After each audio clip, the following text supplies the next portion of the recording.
Egaa kabajamtootaa fi dhaggeeffattoota ilmaan Oromoo kan biyya alaa fi biyya keessaa jirtan guyyaa har'aa oduu ho'ituu qabannee isinii dhiyaanne.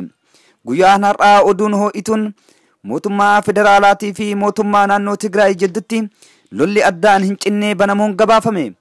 Mootummaan federaalaa fi mootummaan naannoo Tigraay jidduun erga waggaa tokko asiitii wal gaarreeffannaa fi walitti hidhaaduu cimaa jara jidduu deemaa ture. Jarreen kun ilmaanii fi abbaadha. Waggaa 27 waliif ergama walii fudhatuun ilmaan hiyyeessaa ajjeesaa balleessaa warroota bahanidha.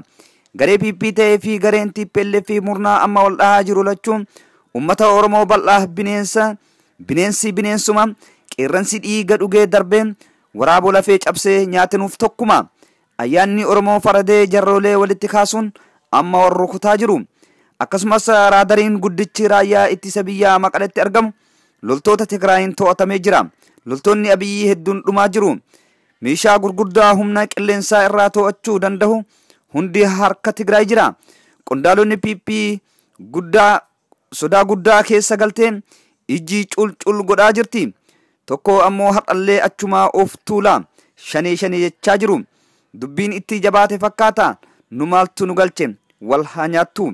Gumaan ilmaan teennaa dhiigni hacaaluu fi fakkaattonni akka isaa lafeen nadhii gammadaa fi hayyoota teennaa cubbuun hidhaniin isaan nyaataa jira. Akkasumas miidiyaaleen hedduun wal jalaa fuudhuun lola Tigraay irratti baname gabaasaa jira. Akkasumas hayyoonni gurguddoon FB isaanii irrattis yaada bahaa jiru.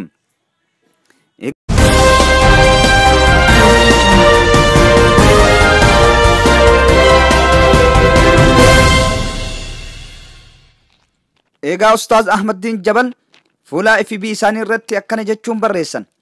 Nageenya keenyaaf fordiyyaa haa dhaabbannu. Biyyi keenya nagaa dhabuun ishii itti fufuun galgala har'aa naannoo Tigraayitti gara waraana idileetti ce'uu dhageenye jirraa jedhan.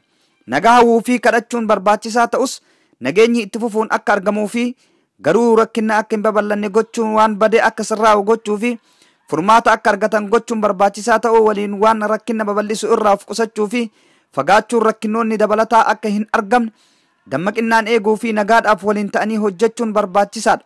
Rakkinaa irra bu'uun buufadha jedhee qaamni yaadu bakka adda addaatti rakkinoota biraa qabsiisuun ni danda'a. Kanaafuu tokkoffaa rakkinoonni fi walitti bu'iinsi bifa amantaa akka qabaatu murni yaadu yoo jiraate akka hin milkoofneef muslimootaa fi kiristaanonni wal gurmeessanii mana amantaa masjiidaa fi mana kiristaanaa dammaqinaa sa'a 24 eeguun barbaachisaadha jedhan. Lammaffaa irratti oduu dharaa ragaa hin qabnee fi kan hin mirkanoofne ummataa fi biyya irratti rakkina fiduu danda'an amanuu fi daddabarsuu irraa of qusachuun barbaachisaadha jedhan. Sadaffaa irratti wanni Tigraay irratti dhalates ta'e waa'ee biyya keenyaa kamuu irratti waan ummataa gidduutti madaa itti fufuu uumuu danda'u haasaas ta'e gocha irraa of qusachuun nu barbaachisaa jedhan. Afuraffaa irratti akka rabbiin biyya keenyaa fi ummata keenya nagaa buusu ummanni martuu du'aa gochuun barbaachisaadha. Shanaffaa dubbii mara irratti miiraan jibbaadhaan faayidaa fi garee ofii filatanii yaaduu irraa rakkinoonni jiran hundee irraa akkamitti hiikamuu danda'a jedhanii garaa bal'ummaadhaan yaaduudhaan qaama furmaataa ta'uuf tattaaffachuun haa yaallu.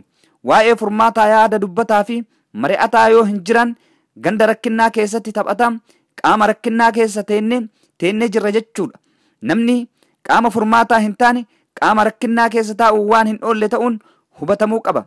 Dhuma irratti Allahaan ummata keenya biyya keenyas nagaa haa buusu jechuun yaada isaanii goolaban. Kanatti aansuun Yahyaa Bashir yookiin Boroo Barraaqaa akkana jechuun fuula Facebook isaa irratti barreesse. Kaleessa pirezidaantiin Qaymasmar jettee halkan kanas Abiyyi Qaymasmar irra deebi'uun waraana labse. Waraanni kun ammaaf Tigraay qofarratti waan labsame fakkaachuun mala. Haa ta'u malee waraanni kun guutuu Oromiyaa irratti akka labsame beekuun barbaachisa. Diraamaan Wallaggatti godhames waraana kana labsuuf karaa cirachuu fi diinonni waraana kanaan dhahamuuf irratti xiyyeeffatames ummata Tigraay caalaa ummata Oromootii jedhe. Akeekni isaanii isa meeshaa waraanaa jabaa qabu yookiin Tigraay cabsanii ka'anii Oromoo isa hidhannoo hin qabne salphatti lafarraa haxaa'uudha jedhe. Hidhamtoonni siyaasaa isa fixuudha.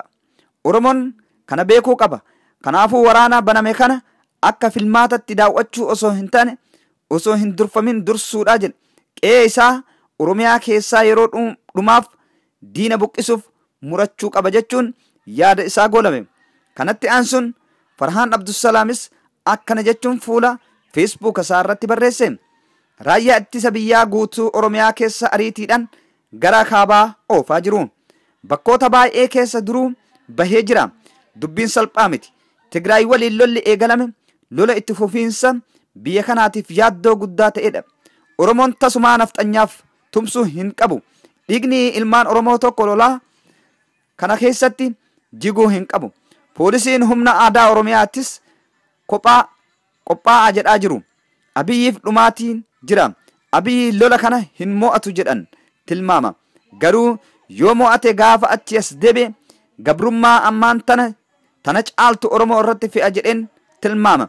Kanaaf Oromoon dafee qe'ee isaa dhuunfachuu qaba. Poolisootiin Oromiyaa fi milishaan dafaa nafxanyaaf ergamuu dhiisaa ummata keessa waliin dhaabbadha. Amma yeroon hegeree Oromootiif yaaddanidha. Ummanni caasaa gandaa isaa nafxanyaa harkaa baasuu qaba. Hayyoonni, maanguddoonni, abbootiin amantaa, abbootii gadaa fi warri dhimmi Oromiyaa isaan ilaallatu kamuu dafanii marii hegeree Oromiyaatiif gochuu qabu. Akkasumas itti dabaluudhaan warroonni Eeltiraan hedduu obboloota keenya Tigraayin hin lolu jechuun waraana iizii kaabatti harka kennachaa jira jechaa jiru gama Tigraay irraa. Haa ta'u malee Eeltiraan Pirees amma akka gabaasetti waraanni Tigraay kumaatamaan waraana Eeltiratti harka kennachuu isaati. Miidiyaaleen Abiyyi ammoo waan Eeltiraan Pirees jedhe wal jalaa fuudhuun gabaasaa jiru. Abiyyi dubbatee osoo hin turin kumaatamaan waraanni Tigraay harka kennate kan jedhu propagaandaa fakkaatus kan bulee hubannu ta'a. Garuu hanga sa'aa kanatti jara Tigraay irraa ufitti amantummattuu mul'ata jechuun Farhaan Abdusalaam fuula Feesbuukii isaa irratti barreessee yaada isaa goolabe.